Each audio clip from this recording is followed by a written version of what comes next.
Magandang gabi ulit sa lahat ng mga kuya din, sa mga kapangit. At may isa na naman tayong bagong episode ngayon na medyo science ang ating pag-uusapan. And kaya ko ginawa tong episode na to kasi matagal na akong nababahala dun sa mga individual na alam niyo yun, nagpo-post sila sa social media nila na sinasabi nila hindi naman daw totoo yung COVID-19 na nangyayari ngayon, no? For almost magto 2 years na tayong nasa status ng pandemic. And since open ng social media sa lahat, ano, hindi naman ganun katindi yung filter nung nagmamanage ng social media to filter dun sa mga tinatawag ito mga sasabihin ng mga tao. Kaya yung iba sasabi nila fake, sasabi hindi to totoo. So in basic biology, pag-uusapan natin ano ba talaga yung COVID-19. Okay, so bibigyan natin sila ng konting lecture. Sana maabot ng marami ang video na ito. Parang sakit kasi ng Pilipino yun, normal na mas papaniwalain tayo doon sa tinatawag na sabi-sabi kaysa sa mga scientific data, mga ganon, ay may mga basis na knowledge, no? Especially siguro yung mga hindi na masyadong naaabot ng tinatawag natin na knowledge ng mga lugar na ganun. Maraming ganun dito sa Pilipinas eh. So ako noon, gusto ko noon ma-help na mabigyan ng information yung mga ganung klase ng tao para hindi maligaw. Especially pag pinag-uusapan, daming especially. Pag pinag-uusapan health sciences, no? Baka yung iba diyan magtanong, sino ka ba, Kuya Dens, para magsalita tungkol sa ganitong bagay. So nilagay ko na diyan sa ating presentation, no? Science major tayo, licensed professional teacher. So isa rin to sa mga bagay na tinuturo ko pag nagtuturo ko sa school, especially sa biology. So bago ako mag-start, ayan, pinakita ko muna sa screen ang ating libro na naisulat at na-publish na ng Okyoto Publishing, Philippine branch, no? Kasi abroad sila ang ano nila ang pinanggalingan nila. So thank you very much Okyoto Publishing para sa pagbibigay daang ma-publish ang aking matagal ng libro. Matagal na to, 2013 ko pa naisulat pero at least ngayon nabigyan daan na para maisulat. So available ito sa kanilang website, nalagay natin sa description, no? Digital copy at saka yung paperback, sabihin yung hard copy. Available na rin to sa ating Google Play. Ayan, same price yung digital copy sa page ng Okyoto at saka sa Google Play, 150. Ayan, so order na kayo at basahin nyo kung ano yung matagal ko lang sinusulat na love story ang title ng ating libro. Ayan, and kasalukuyan nagsusulat pa ako ng panibagong libro para masundan yan. Okay, so nasa description po yung link kung paano umorder niyan. I hope so. Supportahan nyo po ako hindi lang dito sa aking social media account, sa aking vlog. Soon ayusin ko ulit yung aking podcast. Dito rin sa ating librong sinulat, ano. Okay, sa description po makikita nyo kung paano siya order. Okay, so tuloy na tayo sa ating pag-uusapan. COVID-19 basic biology talk. So basic lang ito, hindi naman ito masyadong malalim. Ano lang ba yung dapat nating malaman para dun sa COVID, no? Kasi yung iba, gaya nga ng iba sinasabi, hindi naman daw totoo ang COVID or some kind like that. So kilalanin lang natin yung basic. Siguro kung mayroong mga tanong kayo, mailagay dyan sa comment section. And then kung may time, gagawa ulit ako ng content tungkol yan sa mga tanong ninyo dun sa available data na meron tayo patungkol dito sa COVID-19, no? So game na tayo. Ayan. So ano ba yung mga pagdadaanan nating pag-uusapan sa COVID-19? So alamin natin ano yung COVID-19 in a basic language na pwede natin siyang ipaliwanag. Next, ano ang tinatawag na strain or variant? Marami kasing tao hindi alam kung ano yung strain, hindi alam yung variant, no? So kumbaga parang sa ano lang yan, ang alam lang natin pag sinabing toothpaste, Colgate lang alam natin. So ano ba yun? Pagkadating sa pinag-uusapan natin yung virus, ano yung strain, ano yung variant? Kaya paano nagkakaroon ng COVID-19 ng isang tao? So makita natin paano siya nakakapasok sa tao, paano siya naka-infect ng tao. And then bakit ba dapat tayong maniwalang may COVID-19? Kasi ang ina-address nga natin dito 1 is yung kulang ang kaalaman sa COVID, 2 is yung mga hindi naniniwalang may COVID. Okay? So, I hope na may matutunan kayo, and then kung may mga kilala kayong parang diskumpiyado pa sa COVID-19, so pwede nyong gamitin tong video na to para mas maintindihan nila in a basic way kung ano nga ba yung COVID-19. So ano nga ba yung COVID-19? Ayan. So sa perspektibo ng isang biology teacher, paliliwanag sa inyo, ano nga ba ang COVID-19? So ang COVID-19, ang ibig sabihin is coronavirus disease. Siyempre yung start 2019, kaya yung 19 yung COVID. So para siyang pinaikling word for coronavirus disease 2019, so COVID-19. So isa siyang infectious disease mula sa SARS-CoV-2 virus. Okay, linawin natin. Yung COVID-19 is a code doon sa sakit na ibinibigay ng isang virus na ang pangalan niya is SARS-CoV-2. Okay? Severe Acute Respiratory Syndrome Coronavirus 2. So anong ibig sabihin nun, Kuya Dens? Meron ng naunang SARS-CoV, kaya 2 na ito. So ibig sabihin, nag-i-exist ang coronavirus noon pa. Okay? So ang nagbigay daan lang para magkaroon ng tinatawag na coronavirus pandemic is itong SARS-CoV-2. So ibang phase na ito ng tinatawag ng SARS coronavirus. Si SARS-CoV-2 ang virus na magbibigay sa tao ng sakit na tinatawag na coronavirus disease of 2019. Kaya 2019 nagsimula na makakita ng mga taong infected ng sakit na ito. Nakakahawa ba siya? Yes, nakakahawa siya. According to the study, mabilis siyang makahawa. Although, according din sa mga data na may available tayo, hindi siya ganoon ka-fatal, no? Katulad ng Ebola at ibang mga sakit na talagang pag nagkaroon ka ay patay ka. Pero so sobrang bilis naman niyang makahawa, yung quantity ng taong magkakaroon nito masyadong marami. Kaya nga naging pandemic. Pag sinabing pandemic, global na nagkakaroon na ng ganito yung mga tao. Hindi na na-isolate sa isang lugar. So depende sa individual ang magiging epekto ng infection. Kasi basic biology, meron tayong iba't ibang biological structure. Bakit ba biological structure ang ginamit ko? Or what we call tao tayo, pero may magkakaiba-iba tayo ng tinatawag na immune response sa bawat sakit na pumapasok sa atin. May mga tao mahina immune response. May mga tao malalakas naman ang immune response. Meron naman tama lang, no? So depende sa sa individual. Pag tinamaan siya ng COVID-19, kung ano magiging epekto ng infection. Kung mataas ang kanyang immune response, of course, hindi ganoon katindi yung magiging sakit niya kung magkakaroon siya ng COVID. Pero pag mahina ang immune system, yun yung problema. Kaya nga 'di ba, iingat ng mga eksperto yung tinatawag nating person with comorbidities. Actually, kabilang ako doon. Kasi ito yung mga tinatawag na may immunocompromise or maaaring mahina ang immune system. Na kapag nakapitan ng COVID, mas matindi yung magiging infection nila. So, yung COVID-19 tawag sa sakit, sa disease. Ang nagbibigay ng sakit nun ay ang SARS-CoV-2 o SARS coronavirus 2. Pag ibig sabihin ng SARS is Severe Acute Respiratory Syndrome. Ayan. So nakakahawa siya. Ayan. Kaya nga dumami yung infection eh. Okay? Next. Pwedeng makarecover ang isang na-infect ng COVID-19. Yes. Pwede pong makarecover ang mga hindi totoo yung sinasabi ng iba. Pag nagkaroon ka ng COVID-19, ano na yun? Death sentence na yun sa'yo nun. No. Maraming nakaka-recover sa COVID-19. Ang problema, hindi natin alam kung sino-sino yung mga makaka-recover at sino-sino yung hindi makaka-recover.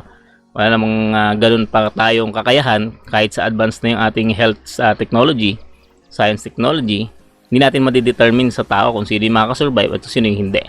Pero pwede kang makarecover, no? Especially kung na-address ng maayos yung taong infected ng COVID-19. So kapag severe, dapat siyang i-hospital. Ayan. So ito yung mga taong maaring may immunocompromise or naapektuhan ng matindi ng COVID-19, nahihirapang huminga, masyadong mataas ang lagnat, immunocompromised. Ibig sabihin, pwede niyang i-trigger yung ibang sakit ng tao sa pagkakaroon niya ng COVID-19. Okay? So, ang mga kategory ng mga taong na-infect ng COVID-19 is mild, moderate, or severe. Yan. Dagdag na rin natin yung tinatawag nating asymptomatic. Yung mga taong nag-carrier ng COVID-19 pero hindi nagpapakita ng tinatawag nating sintomas. So, mild, pwedeng konti lang nararamdaman, masakit lang lalamunan, inuubo lang, sinisip-on, sinat ng konti, ganun. Pero, COVID na pala. So, yung mga severe naman, mga kinakailangan ng intubation kasi nahihirapan ng huminga, bumababa ang oxygen level, kailangan na talagang i-hospital. So, sa mga dun sa mga tatanong, sabi, bakit may mga COVID patient kaya pwedeng sa bahay na lang magpagaling? May mga COVID patient naman na kaya itakbo sa ospital. Kasi yung mga nasa bahay, maaaring mild, maaaring asymptomatic, na pwede namang sa bahay na lang magpagaling. Inom ng common household na gamot tulad ng paracetamol. Ayan.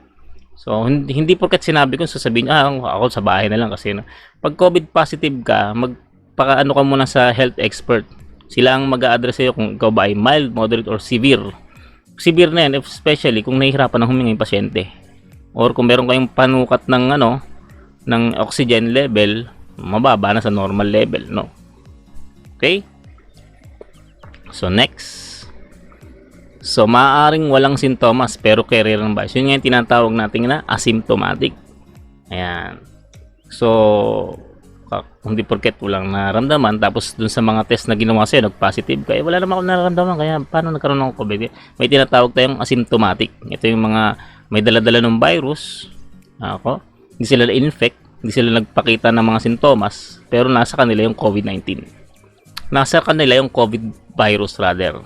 Ayan, yung coronavirus. Okay. Makakapasok sa katawan through entry point, katulad ng ilong, bibig, mata, tenga. Ayan. So dati nagkaroon ng issue na maisasalin ba siya ng lamok pag nakakagat yung lamok ng infected ng COVID, may sasalin ba siya? According sa mga study, mababa ang tsansa na maging ganon. Mostly talagang pumapasok sa entry point ng ating katawan. Ayan. Ilong, bibig, mata, tenga. Ayan. So, hindi airborne ang virus. Ayan. Marami na nag-research nito. Tinignan nila kung airborne. Hindi siya ganun ka-airborne. Although, pwede siyang tumalsik from the droplets, no?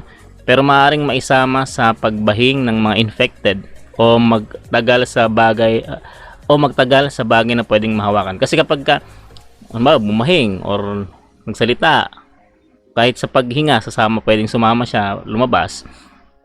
Hindi man siya airborne, kung saan siya malalaglag, magi-stay siya doon.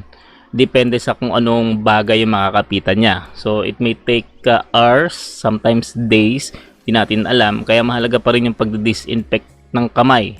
Technically speaking kasi yung kamay naman ang laging humahawak sa mga bagay, no? At yun naman yung madalas natin pinakakamot sa mata, sa ilong, sa bibig. Kung nasusubo ng pagkain, tapos natutama sa tenga. So, pag dala-dala siya ng ating kamay, di tayo nagdi-disinfect madalas, pwede tayong ma-infect. So, ganun ang mangyayari. Kuya Dens, bakit pinagmamast?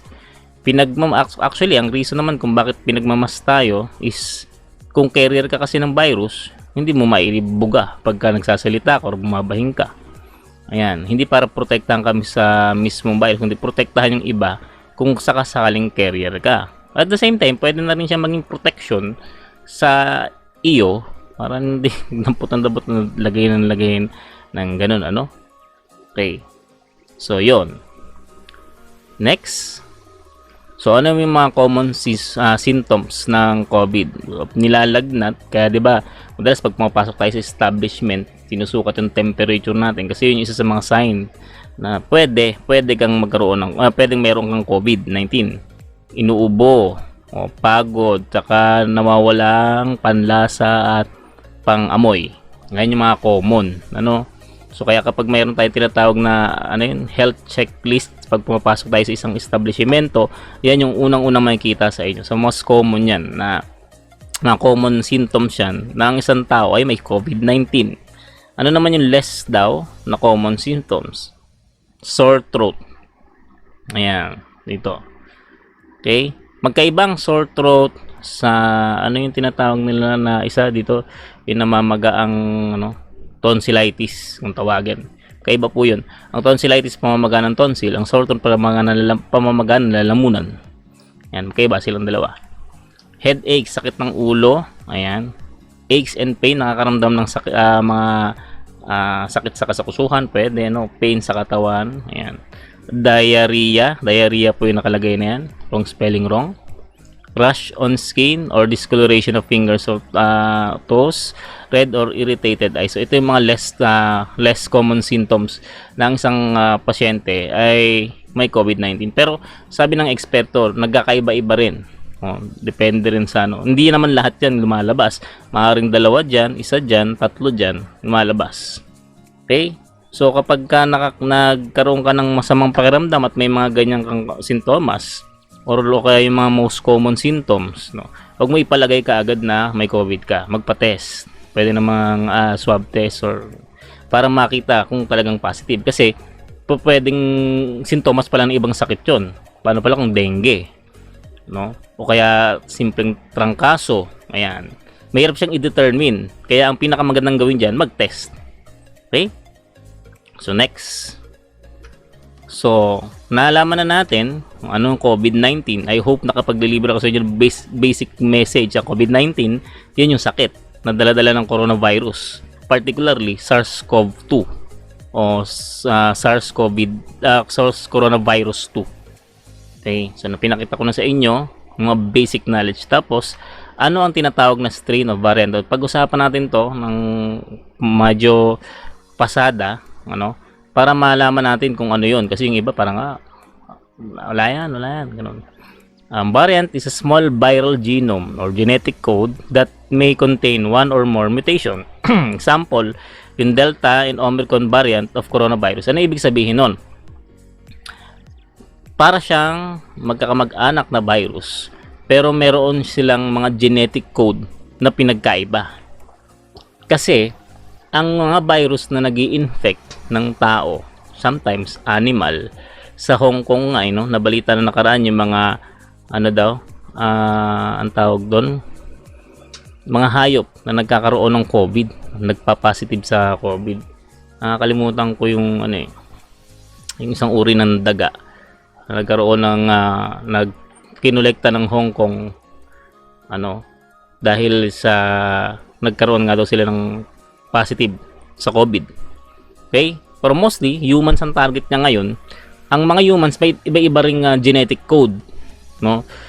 Alam naman natin, basic in biology, na ang inaatake ng virus is yung genetic code na nasa katawan natin, particularly in our cells.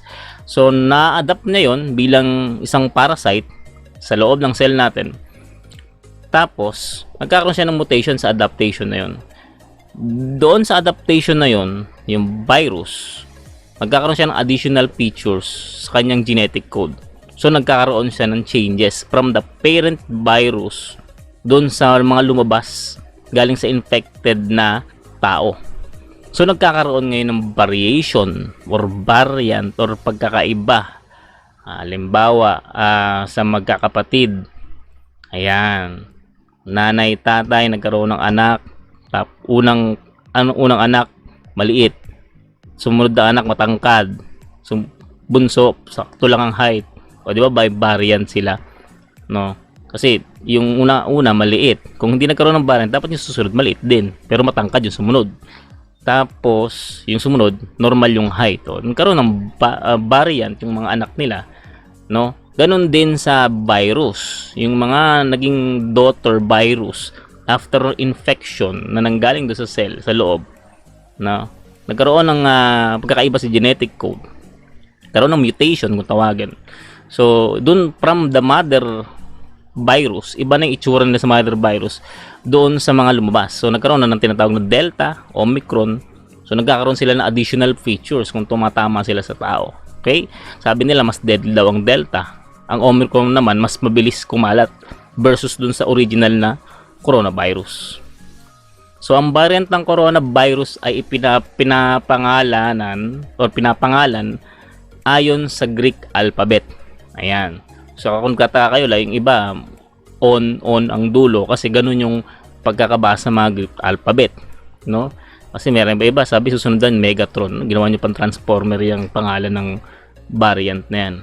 So yung mga sample lang yung ating mga variant ngayon ng coronavirus na na-detect na ng ating mga health expert is yung tinatawag na Alpha, which is code B117, Beta B1351, Gamma P1. So pero hindi natin masyadong na-encounter to.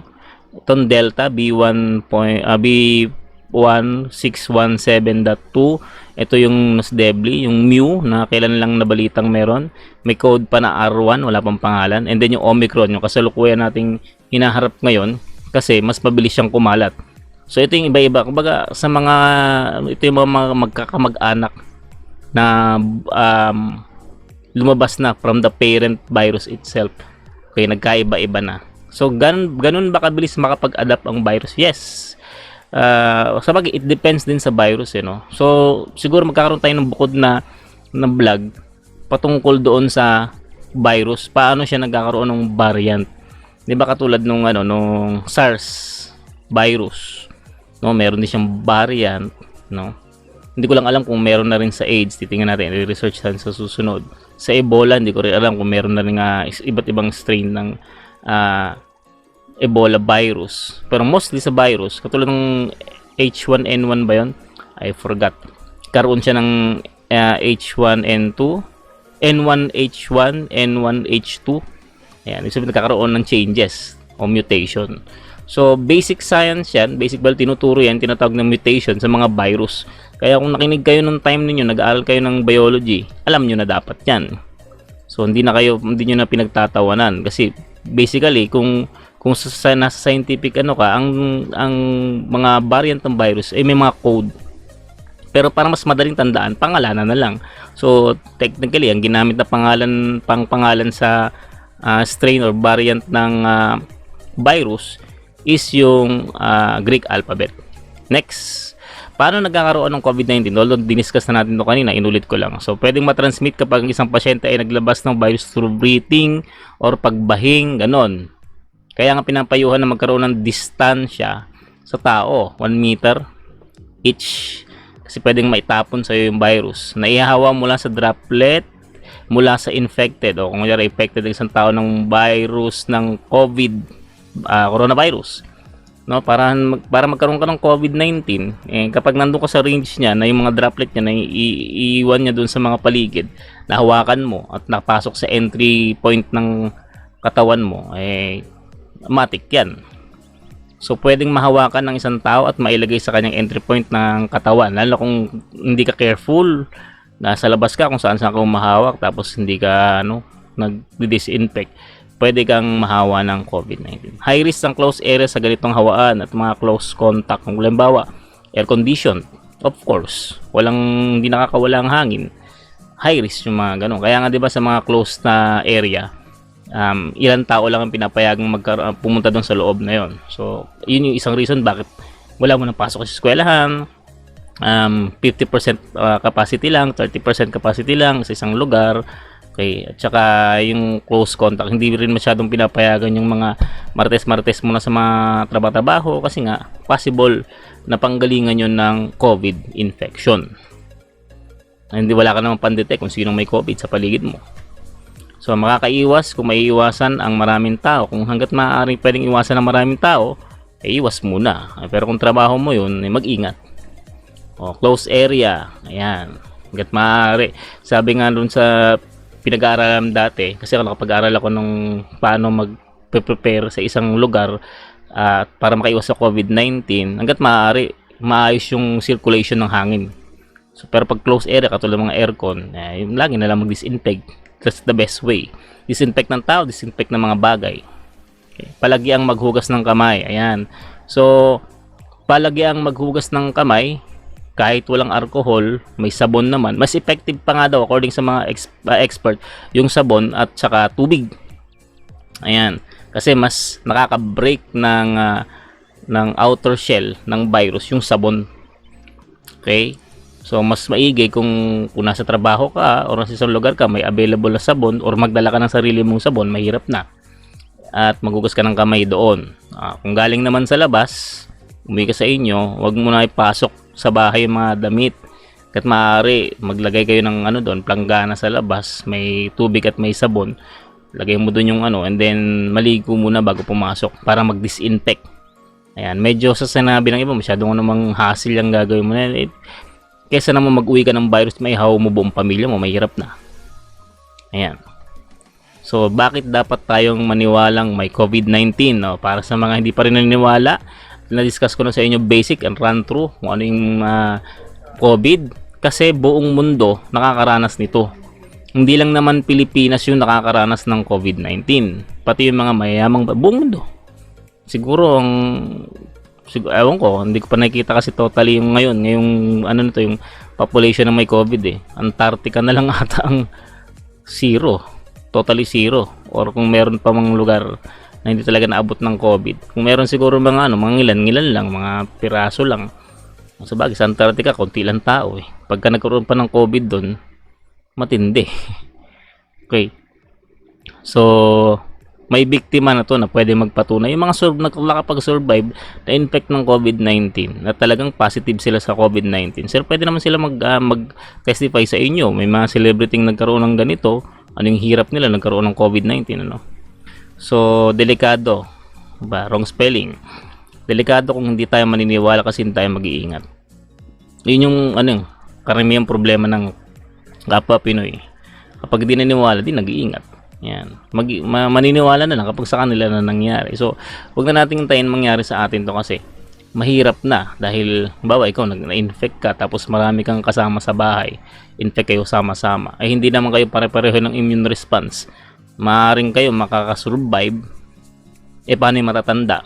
Paano yung mga immunocompromised? Hindi madadamay nyo pa sila. Hindi na nga sila naglalabas Di ba? So, yun. So, dapat tayong maniwala may COVID-19. Hanggat naniniwala tayo, mag-iingat tayo. Kasi kung di tayo maniniwala, di tayo mag-iingat. Baka isa ka sa mga taong tinatawag to see is to believe.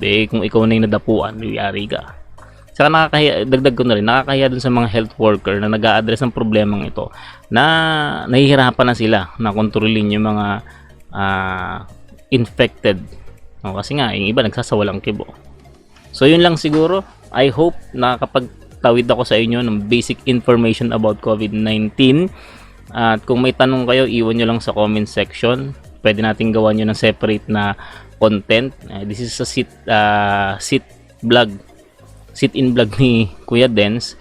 Makapagturo ko sa inyo ng konti. Share nyo to para kahit paano malaman ng iba. Especially mga hindi naniniwala sa COVID. Mahirap kasi ito nga lang nakalaan din. Kaya lang ngayon ulit ako nakapag-record ng vlog kasi nagpa-vaccine na ako. Tinamaan ako ng side effect. Nilagnat ako sang araw. So, naman, okay naman as sabi ng doktor sabi ng nurse at yung doktor na tumingin sa akin na i-vaccine ako. Yan. Okay naman na yung aking health status to obtain vaccine. So, ayun. So, kung pag-usapan din siguro natin sa mga susunod, ano ba yung vaccine? Ayan. Hindi vaccine vaccine. Bakuna. Ayan. Okay, so again, kung may tanong, lagay lang sa comment section and in-invite ko ulit kayo i-avail yung aking libro, yung Love Story ni Kuya Dens. Nasa description kung paano makaka-order and hope na subaybayan niyo pa rin ako sa mga susunod na aking videos. This is Kuya Dens. Share, like, and subscribe. Salamat kami sa inyong lahat. Kuya Dens, signing off.